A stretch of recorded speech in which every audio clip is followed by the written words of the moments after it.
Good morning, students. We continue with the third chapter of Geography Motions of the Earth. In the previous video, we have understood about these two motions of the Earth. They are rotation and revolution. Rotation, the movement of the Earth on its axis, that is rotation, and revolution, the movement of the Earth around the Sun in a fixed path, that is revolution. A year is usually divided into 4 seasons. They are summer, winter, spring and autumn. Seasons change due to the change in the position of the earth around the sun. It means revolution causes the seasons, or the seasons they are caused by revolution. When there is a change in the position of the earth around the sun, that is responsible for seasons. It means due to revolution we have been experiencing seasons. On 21st June, the northern hemisphere is tilted towards the sun. Tilted, it means bent or inclined towards the sun. During that time, the rays of the sun fall directly on the Tropic of Cancer. About Tropic of Cancer we studied in the previous chapter. So it is in northern hemisphere. So on 21st June, the northern hemisphere is tilted towards the sun. Due to it, the rays of the sun fall directly on the Tropic of Cancer. As a result, due to this phenomenon, these areas receive more heat. Where the rays of the sun fall directly on the Tropic of Cancer, in those areas experiences or receive more heat. And the areas near the poles receive less heat as the rays of the sun they are slanting. When the rays of the sun fall directly, those areas they receive extreme heat, whereas the rays of the sun they are slanting, in those areas receive less heat. The north pole is inclined, that is tilted towards the sun, and the places beyond the Arctic circles experiences continuous daylight for about 6 months, due to that the north pole is inclined towards the sun, and due to that for 6 months the areas beyond the Arctic circle they experience continuous daylight. Since a large portion of the northern hemisphere is getting light from the sun, it is summer in the regions of the north of the equator. In the north of the equator, it means in northern hemisphere there is summer season, as these areas are getting light from the sun. Whereas the longest day and the shortest night at these places, it means in northern hemisphere, occur on 21st June. On 21st June in northern hemisphere, the longest day, the shortest night and the longest day, it occurs on 21st June. This situation is totally reversed in southern hemisphere. In southern hemisphere there is winter season, as in southern hemisphere not getting light from the sun, that much heat is not experiencing there. Due to that there is winter season in southern hemisphere, and as it is winter season, the nights they are longer than the days. So in this phenomenon, the position of the earth, that is called summer solstice. In northern hemisphere there is summer season, and in southern hemisphere there is winter season. In northern hemisphere regions they get light from the sun and extreme heat, that is why they are experiencing summer season, whereas its opposite, its reverse, it is found in southern hemisphere, and in southern hemisphere it is winter season. Nights are longer than the days. This position of the earth, that is called summer solstice.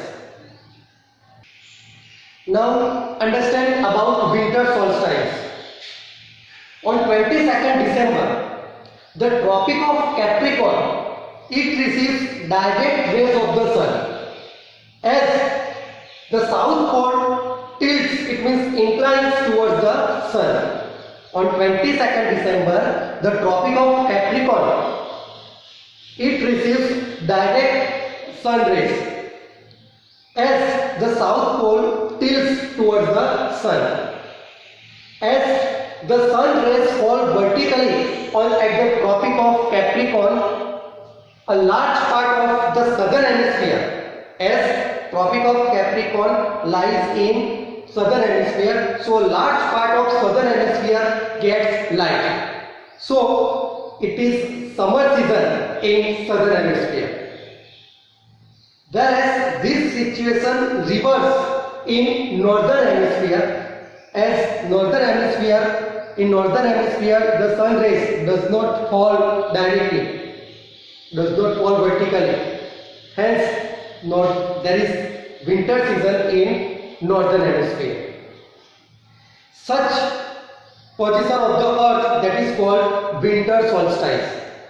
In the previous topic we studied summer solstice. In summer solstice, a portion of northern hemisphere, it gets light from the sun as the north pole tilts towards the sun. Whereas in winter solstice, the south pole tilts towards the sun, and due to it, the Tropic of Capricorn and a large part of southern hemisphere gets light. That is the summer solstice and winter solstice. If we take example that Christmas is celebrated in Australia in summer season, as Australia it is in southern hemisphere. Australia it is in southern hemisphere, and this winter solstice it occurs on from 22nd December. Christmas is celebrated on 25th December. So in Australia, Christmas is celebrated in summer season, whereas in northern hemisphere during that time it is winter season. So this is about winter solstice and summer solstice. Now let's understand equinox. On 21st March and 23rd September, I repeat, on 21st March and on 23rd September, the sun rays directly fall on the equator, the imaginary line which divides the earth into two equal parts. On 21st March and on 23rd September, the sun rays fall directly on the equator. During this time, neither of the poles, North Pole or South Poles, neither of the poles is tilted or inclined towards the sun. So the earth experiences equal days and equal nights. Such phenomenon that is known as equinox. Once again I explain, on 21st March and 23rd September, the sun rays fall directly on the equator. During this time, neither of the poles is tilted towards the sun. Due to it, the whole earth experiences equal days and equal nights. This phenomenon is known as equinox. On 21st March, on 23rd September, it is autumn season in the northern hemisphere and spring in the southern hemisphere.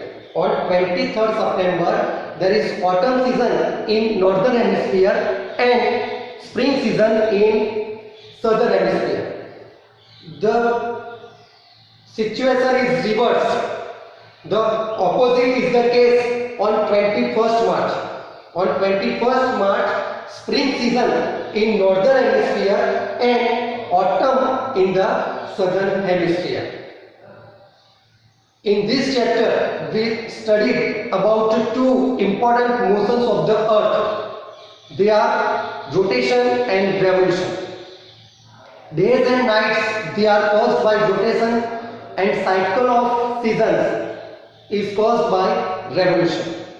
Both these motions, they are continuous, and due to it we have been experiencing day and night and various seasons.